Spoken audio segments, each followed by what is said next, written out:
What's up, everybody, and welcome back to the Big Fight Fuel channel. This is Joseph Collin here. It's Friday night, October 22nd, 2021. We're here tonight with the AEW Rampage review, and I got my co-host Wesley Williams, and unfortunately, Cameron Johnson could not join us tonight as he's at a con. I don't remember what band it was, but he is at a concert tonight. So shout out to him, and hopefully he's having a good time tonight. But we had Rampage dude Wes. How you doing, man? It's been a week. We did not do Dynamite review on Saturday. You guys know why. And how have you been the past couple? How you been the past week? And what'd you think of Rampage? And then what'd you think of Dynamite on Saturday? We'll talk about that really quick, I guess. Yeah, I thought last Dynamite on Saturday, I thought that was a very good show. A couple weird booking decisions during the show, but I thought overall very good. You know, got my fill of Dynamite, and of course tonight with Rampage. I mean, that main event I think alone sold tonight's show, man. I think it's safe to say that main event sold tonight's show pretty well. I mean, my goodness, Andrade, PAC, give me the rubber match already, please. I mean, my goodness, these guys delivered the biggest of barn burners you could ever imagine. And I gotta give a shout out to Cameron, man. He may not be here with us tonight for the Rampage review, but man, he's out enjoying Knotfest, man, enjoying one of my favorite bands out there, Slipknot. I'm very jealous of Cameron, man. I'm jealous of both of you guys, man. You guys, I mean, Joseph, you got to go to last Saturday night's Dynamite. You're going to go tomorrow again, and then you got Cameron going to see one of my favorite bands, Slipknot, live tonight. I mean, you guys are having all the fun right now, man. I was like, where's the fun for me? But yeah, it's all right because we're watching AEW programming. And whenever you're watching AEW programming, you're very happy, you're very energetic, you're very positive, and you can't wait for more. And I certainly cannot wait for Saturday Night Dynamite tomorrow night. And then we're back to Wednesday nights, back with the Wednesday night reviews, myself and Joseph Collin. But Joseph, we got to talk about AEW Rampage. I mean, my goodness, great main event, really solid show tonight. And I mean, AEW's is pumping out the bangers lately with these Rampage matches, man. I mean, Punk versus Garcia, you had Danielson versus Suzuki, and now tonight with Andrade versus PAC, man. I mean, AEW was on a big roll, and they ain't stopping. Absolutely, man. I had Rampage tonight. We had the world title eliminator tournament start tonight. I'll get my thoughts on that in a little bit. And then we had the TBS Championship tournament announced, which is going to be starting off tomorrow night. So that should be pretty interesting. And before we get into all of that, just promote a couple videos. If you guys have not already, still I've been promoting it, and I'm going to do it until next Wednesday. If you have not checked out that vlog last weekend, be sure to go ahead and check that out. If you have not already, I would appreciate if y'all go ahead and watch the vlog. And yesterday, we talked about Crown Jewel on the channel. So if you haven't already, you can go ahead and check that review out as well. But Rampage tonight started off with Orange Cassidy versus Powerhouse Hobbs. This was the first match in the World Title Eliminator Tournament, and I saw this Rampage live last Saturday in Miami. So I'm really not going to talk about I'm not really going to talk about it move for move, but for what I'm going to say is I thought the Cassidy and Hobbs match was going well until that ending. I saw 50-50 reactions on social media. I did not like that finish at all.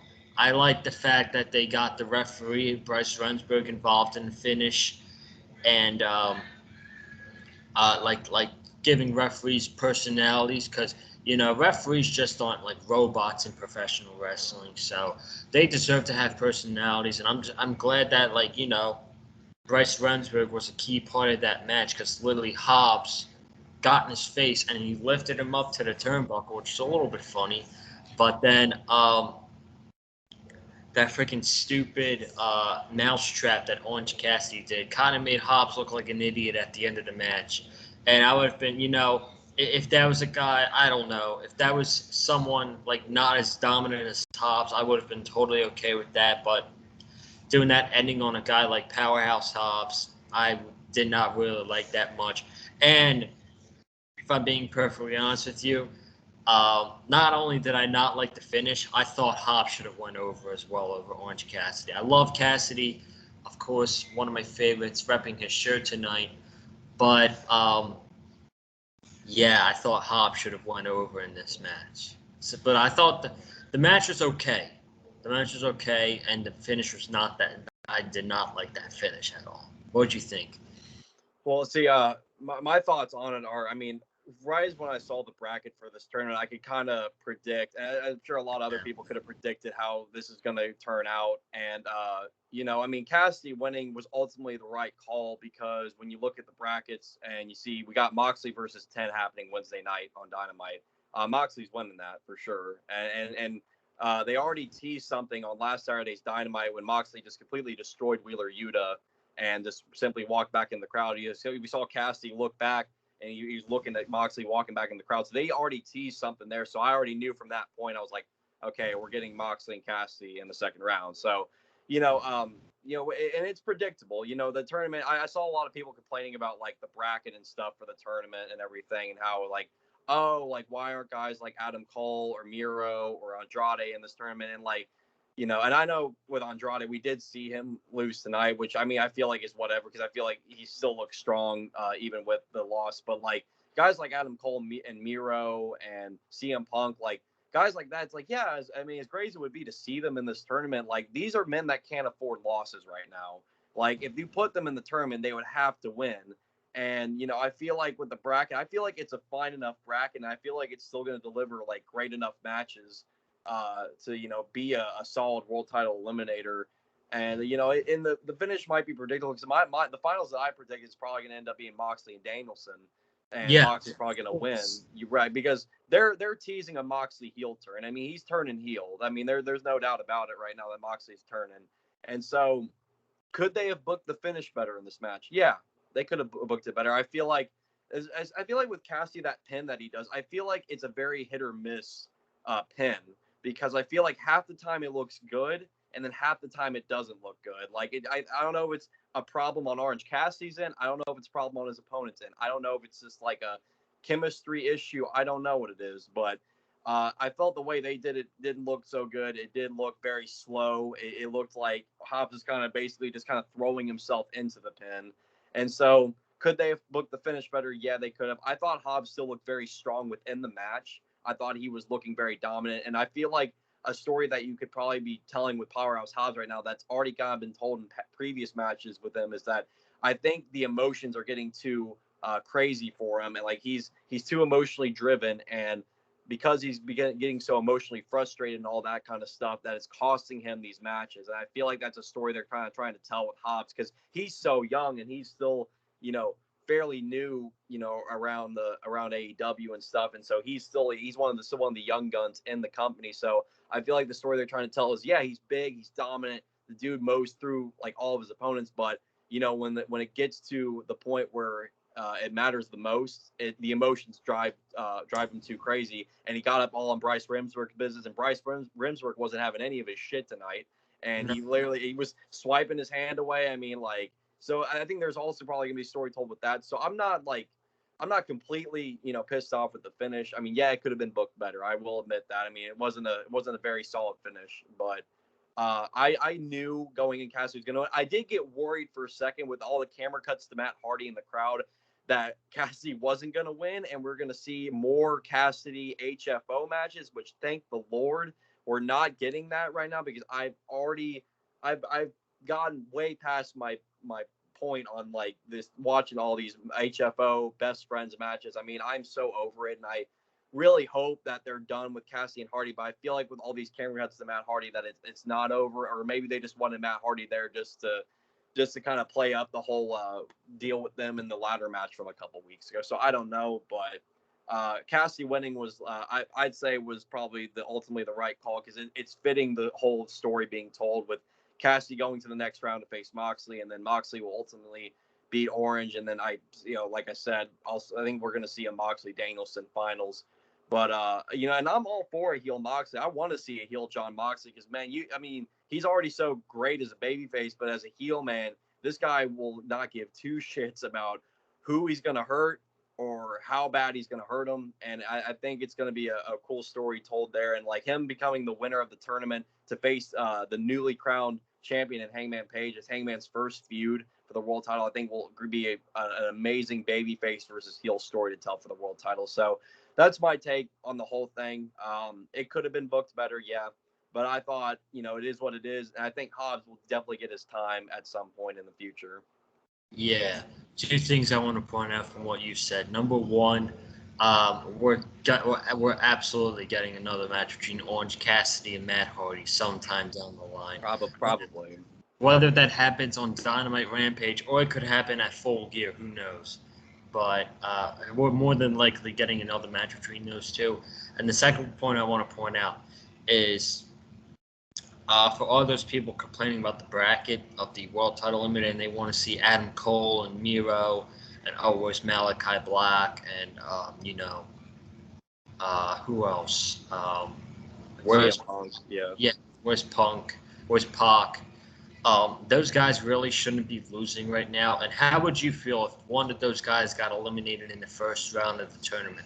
You would probably be complaining as well. So if you're complaining about them not being in the tournament, and then you're going to turn around and complain about them losing in the first round, like, you're not really getting a point out of it, And Right. so that's why, I'm guarantees.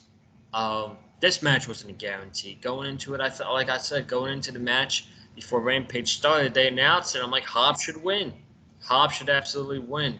And even the match with Lance Archer and Eddie Kingston tomorrow night, I don't know who's going to win. More than likely, I think Eddie Kingston's going to win that match. But the obvious two matches, John Moxley's not losing to Preston Vance, and Bryan Danielson isn't losing to Dustin Rhodes.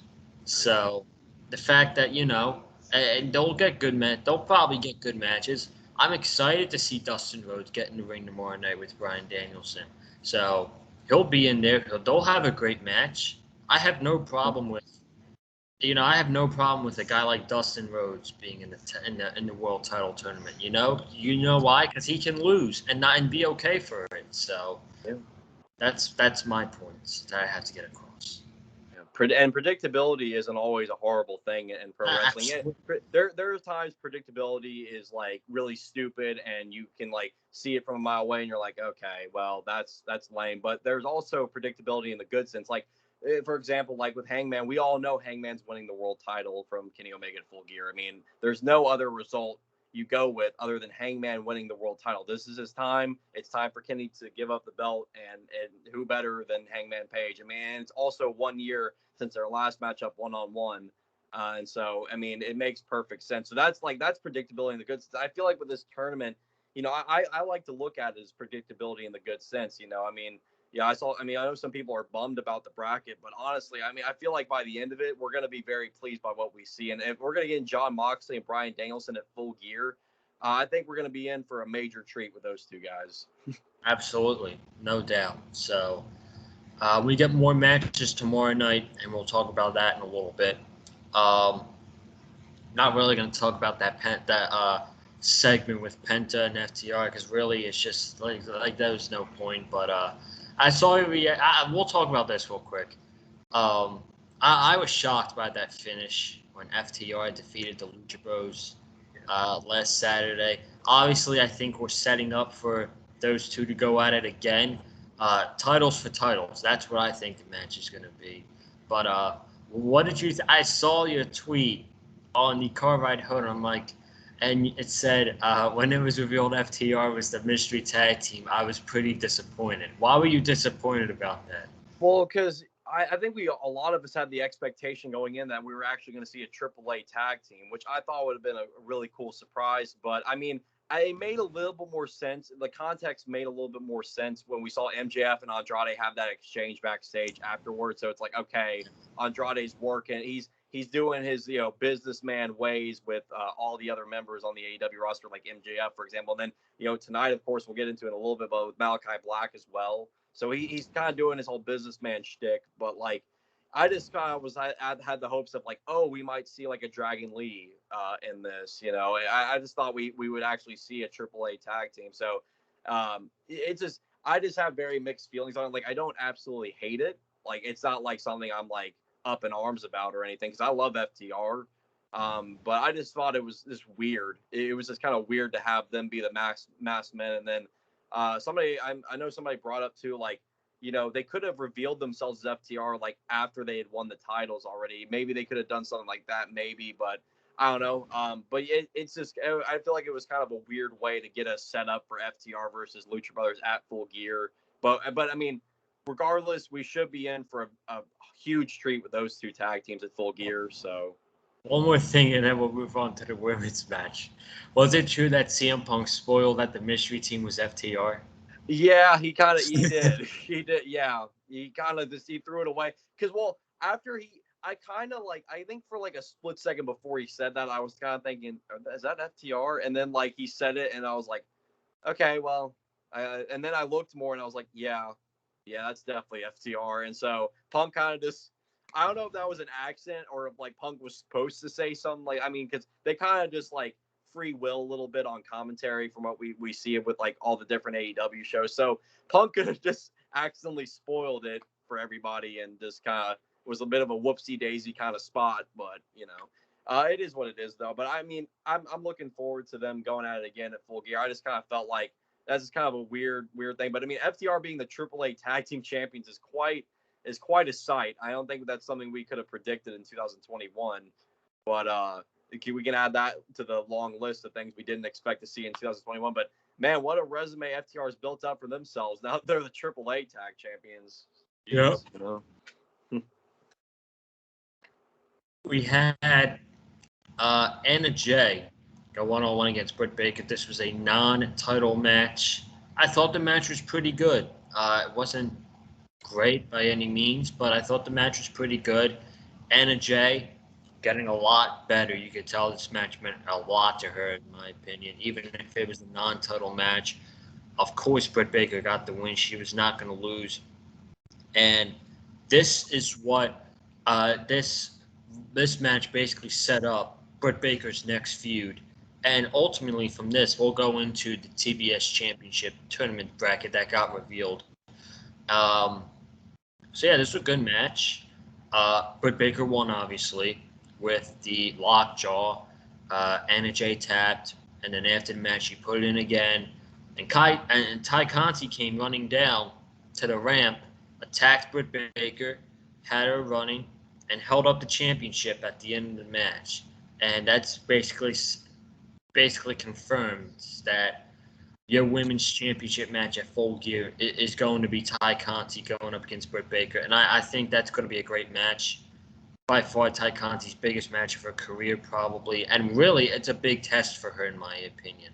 Now, what do you think about? What did you think about the match and then the post-match angle? And then I'll get into the TBS Championship Tournament bracket. Yeah, I thought this was a very solid match. I thought Anna Jay and Britt Baker worked really well together tonight in their one-on-one match. And yeah, I mean, like you said, Joseph, it was a way to set up Britt Baker's next big feud for the women's world title going into Full Gear.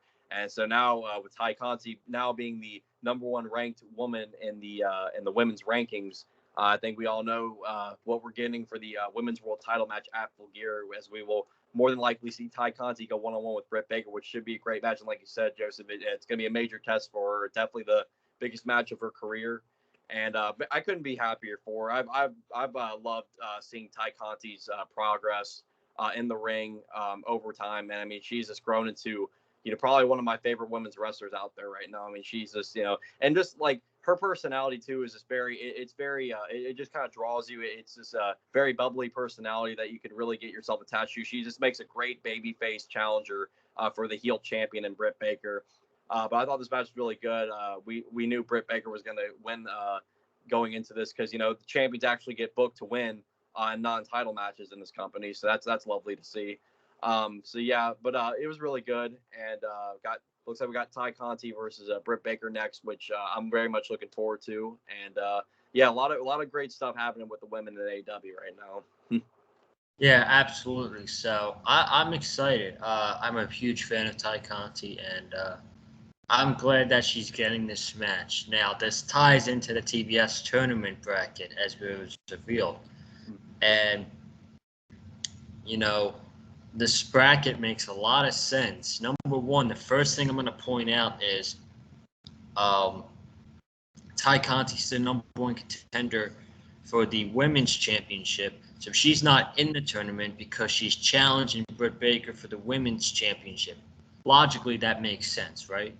Yep, absolutely. And then we've got the first round buys as well. The four women that are going to have the first round buys: Jade Cargill, Thunder Rosa, Chris Statler, and Nyla Rose. And it makes perfect sense with them because they're the other four top 5 ranked women in the ranking. So it makes logical sense. It's like seeds, like in March Madness, So I think it's like Jade Cargill's 1.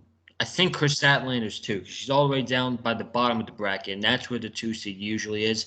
Thunder Rose is 3, and Nyla Rose is 4.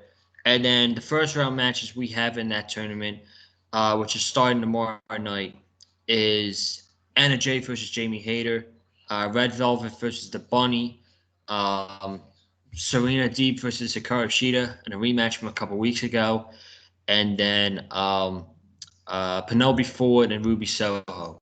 That's going to be happening tomorrow. That's happening tomorrow night, and I'll get to you in a second.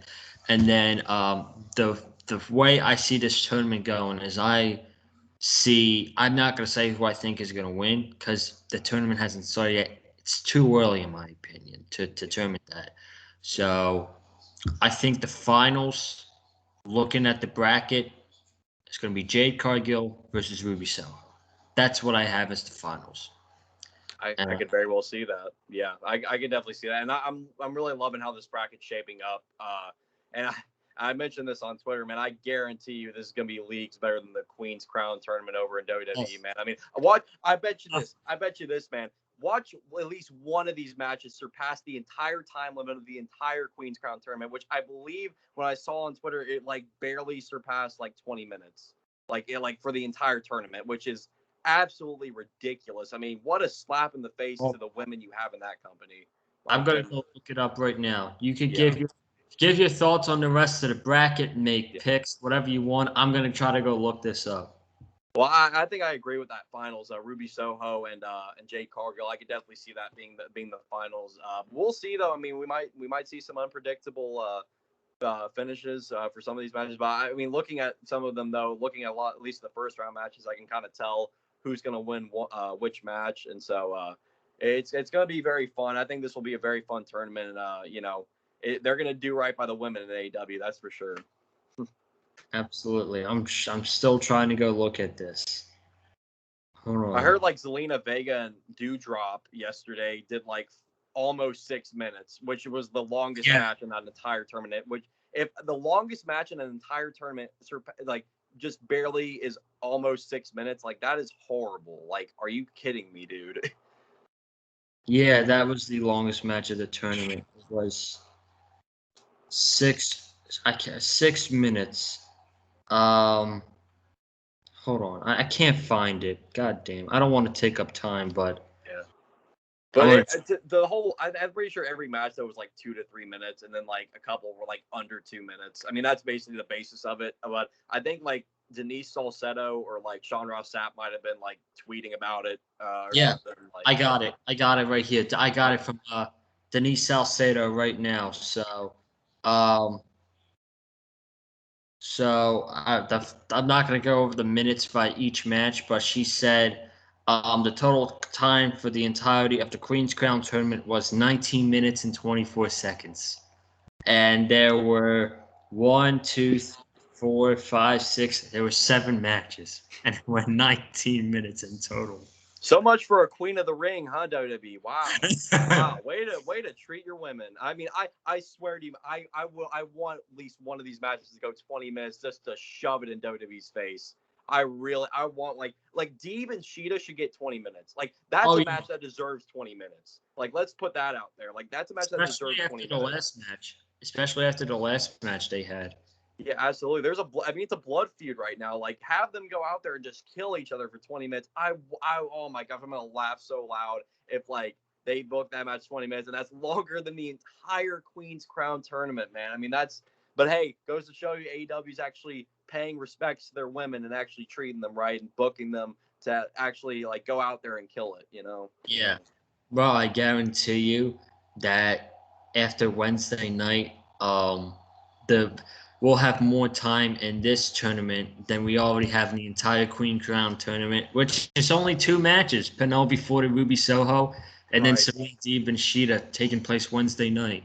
So AEW. Tony Khan's been paying attention to this whole Queen's Crown business going. He's like looking at the numbers of these matches, like the minutes, and he's like, "Okay, I got you. We're gonna give our women some time here." I mean, this is gonna be so much better, man. I mean, the women in WWE deserved a Queen of the Ring, but man, not like that though. I mean, that was an abomination. no. So. Yeah, that was a slap in the face. So we'll get to the main event, but gotta go over the lineup tomorrow night. We do have Dynamite tomorrow night in Orlando, Florida, in my backyard. It's basically like 10 minutes from my house, so that's cool. Wow. I wish you were here, dude. But I do. I know. I'm still waiting on them to come to Memphis, man. I'm just waiting for it. I will be with my friend Nathan Hansen, who is amazing. I hung out with him last weekend in Miami. We're gonna hang out. I'm gonna hang out with him tomorrow night. If you're at the show, come up, say hello. I'll get you in the vlog. Someone came up to me last week at the show, and he's friends with you on social media. His name's Jonathan. Jonathan, yeah, my boy Jonathan, man, great dude, man. He's been a big supporter of the Big Fight Field channel. I watched the vlog, man. I saw the little cameo he made, man. That's awesome. And yeah, shout out Jonathan if you're watching, man. I know you're always watching the reviews, man. Shout out to you, buddy. You're a great supporter of the channel and a great pro wrestling fan to associate with. And we let you know that myself and Joseph Conlon and even Cameron Johnson, even though he's not here tonight, we all appreciate you over here on Big Fight Field, man. So we love you, buddy, and just keep supporting the channel and keep spreading the word if you can. Yeah, and Jonathan, if you're watching this, dude, I'll see you tomorrow night in Orlando. But There you go. we got Bryan Danielson, Dustin Rhodes tomorrow night. Lance Archer, Eddie Kingston, and those are the world title eliminator matches. We also got Jungle Boy and Brandon Cutler. I don't know why we have to see Brandon Cutler wrestle in Dynamite tomorrow, man. I mean, I guess the story of Brandon Cutler brought in a chair against Jungle Boy and he failed miserably. So I guess we're going to see him fail even more miserably tomorrow night. So at least we'll see a Brandon Cutler beatdown, which will be pretty fun to watch. So no more than 2 minutes, please. And then I'm sure it'll be like bell rings, snare trap, and we're out of there. So. And then we have Penelope Ford and Ruby Soho with the beginning of the TBS Championship Tournament. And then I think the big one tomorrow night, match 3 between Malachi Black and Cody Rhodes. Cody has to turn heel tomorrow night. Yeah. I don't want any other result, man. Absolutely. I couldn't agree more. And Cody did get a big babyface pop tonight, which is the first we've seen in quite some time. But still, regardless, turn Cody heel. No ifs, ands, or buts about it. Just turn the dude heel. Let's see asshole Cody again, please. Shit, dude. I was watching what PAC and Malachi Black. We'll talk about the segment at the end, but we'll get in a little bit now. I was standing there watching what was going on in the ring, and everybody's cheering. And it's like, what is going on? And I look over to the right, and I see Cody Rhodes going through the guardrail into the ring. I'm like, where the heck did he come from? So I was standing on the floor during the main event, and he just came running right through my section. So I was like, oh my God, I missed Cody. So, yeah. But yeah, he got a huge pop. Everybody was chanting his name, including me, okay? Just going to say. I mean, what am I going to do? Everybody's cheering for him around me. What am I going to do? The only one to boo him? So. Hey, I still love and respect Cody Rhodes. At the end of the day, even if we're booing against him, it's like, man, I love me some Cody Rhodes, man. I can't deny it, Yeah, absolutely. So, the main event was PAC and Andrade El Idolo 2. And I don't think I'm going to go over this match move for move. I don't want to. You just got to go watch it for yourself, man. This match was fantastic. Absolutely fantastic. I'm going to be biased and say this was the best Rampage match ever. It was better than CM Punk and Daniel Garcia.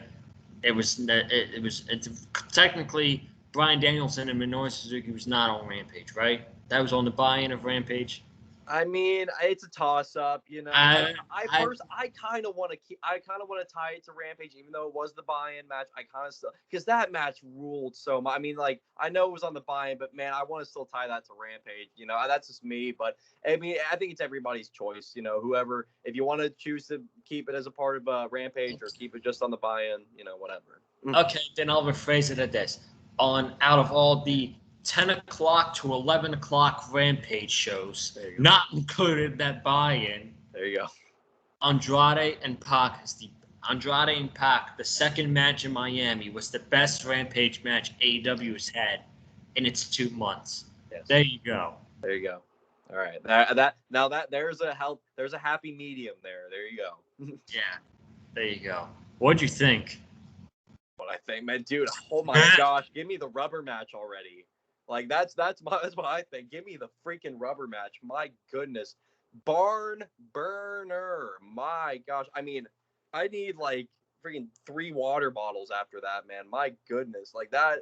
That was everything you could have wanted and more, man. Andrade and PAC are 2 amazing, amazing in-ring performers, man. I mean, you could not have asked for more out of these 2 guys, man. They went in, they killed each other in every freaking way they could, man. I mean, DDTs on the apron, freaking avalanche brain busters. I mean, my goodness, man. I mean, like Poison Ranas. I'm like, oh my god, this.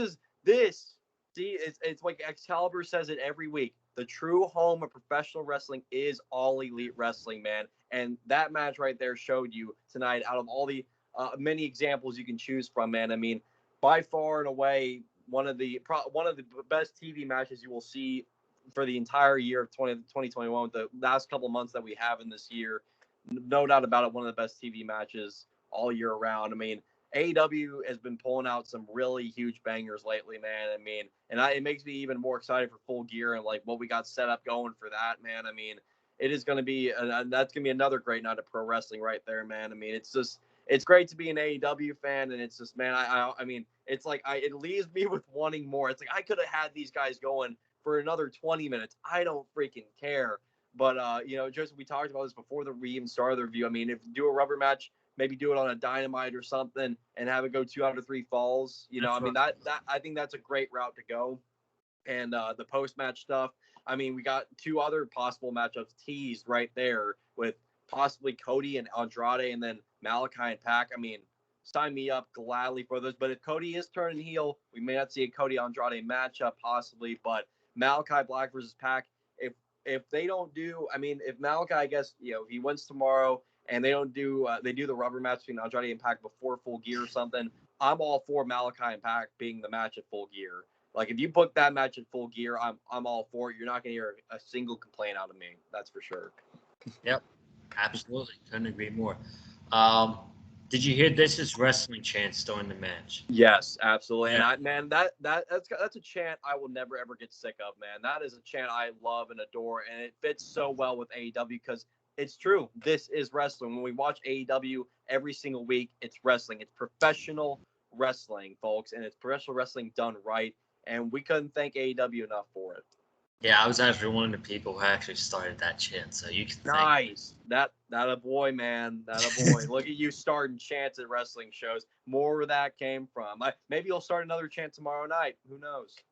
Yeah, exactly. You say you need 3 water bottles after the match. I needed about 9 because I had people around me screaming their ass off, including myself. And I'm probably going to post at those videos of the main event on my Instagram story in a little bit. But yeah, man, it was just insane.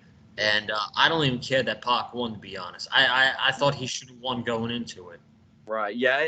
I mean, the him winning didn't like phase me one bit, man. I mean, and Andrade still, I mean, he looked amazing. Both men looked strong in the end of it. You know, I don't think either guy looked bad. I mean, they both went out there and killed each other. And I mean, just as long as they're going out there and they're being made to look like legit contenders and making look just super strong. I mean, you're not going to hear any complaints out of me. So PAC winning doesn't faze me. I think we are going to get a rubber match out of that. The score is tied 1-1.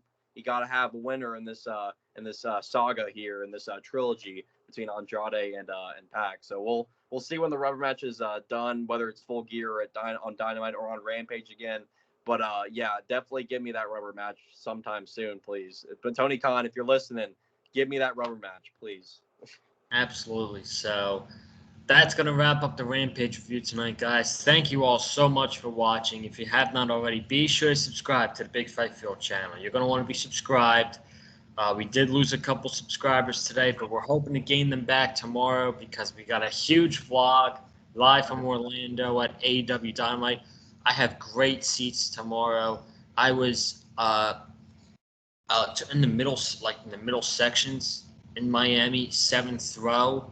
This time, I think I'm going to be in the middle sections, but I'm 2nd row tomorrow night, so that's going to be awesome. You're going to want to be subscribed for the vlog. I'm also possibly, more than likely, meeting the Dark Order, Wardlow, and Hikaru Shida tomorrow. So at the meet and greets.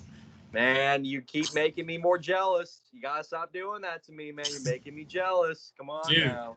Dude, next time AEW comes to Florida, yeah, I'll buy you a flight, all right? You buy me hey, if you can do it, man, I love it. I would love you. I love you even more, man, if you did that for me. But I'm not pressuring you or anything, Yeah, exactly. But yeah, that's happening all tomorrow. Comment down below your thoughts on Rampage. Hit the like button if you like what you heard from us in the review. Follow me on Twitter and Instagram at Colin_Joseph. You're gonna want to follow me like last weekend. We gained a couple followers on both Twitter and Instagram, and all the content that they've been posting on my social media platforms. You're gonna want to follow me for this weekend at Colin_Joseph on both Twitter and Instagram. Be sure to do that. Wes, you can go ahead and plug your socials, my friend. You already know. Follow me at big_Wes18 on Twitter. That's BIG_WES18 on Twitter. I talk AEW Dynamite every single Wednesday night. Of course, now I will be talking Dynamite tomorrow, of course, for the special Saturday edition, the last preempted show of the year. Hopefully the last preempted show forever now, with AEW about to move to TBS in January.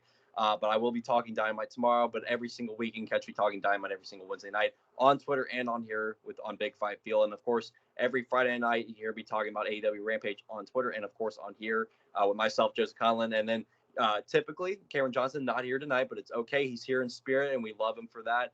And I can't wait to have him back for next Friday's episode of AEW Rampage. And also, I have a Twitch account, so go follow me at twitch.tv/WesleyWilliams5. I've been pumping out a lot of streams lately. I still don't have a set schedule just yet, but Monday's pretty much a definite day when I'll be streaming Monday afternoon about 1 p.m. Central Standard Time. So for those of you out there that enjoy gaming, enjoy Twitch, enjoy live streaming, I would really appreciate if you gave me a follow over there and check me out. That is twitch.tv/WesleyWilliams5. Just gonna try to keep pumping out as much content as I can, try to play as many games as I can, but not try to wear myself out too much. Right now, I've been playing a lot of Doom and a lot of Crash Bandicoot, and I might be playing a little bit more Doom in my next stream if I can stop being so confused playing the campaign, because man, they don't make it obvious at all with these missions on what you're supposed to do next, and I always am left hopelessly confused. But I think that might just be me being slow. But again, go watch me have some fun playing video games. Once again, twitch.tv/WesleyWilliams5. Really would appreciate the follow. And of course, follow me on Twitter at big_Wes18. We will see you next Wednesday for Dynamite, not tomorrow, because Joseph's going to be there live to enjoy the show in Orlando, Florida. Joseph, I hope you have an amazing time, buddy. Thank you. I appreciate it. We will see you Wednesday night. They're back Wednesday. This coming Wednesday, they're going to be in Boston. So we'll talk about that together Wednesday night. And I will see you for the vlog tomorrow or Sunday. I'm not sure yet. But hope you guys have a good night. Stay safe. And as always, stay classy.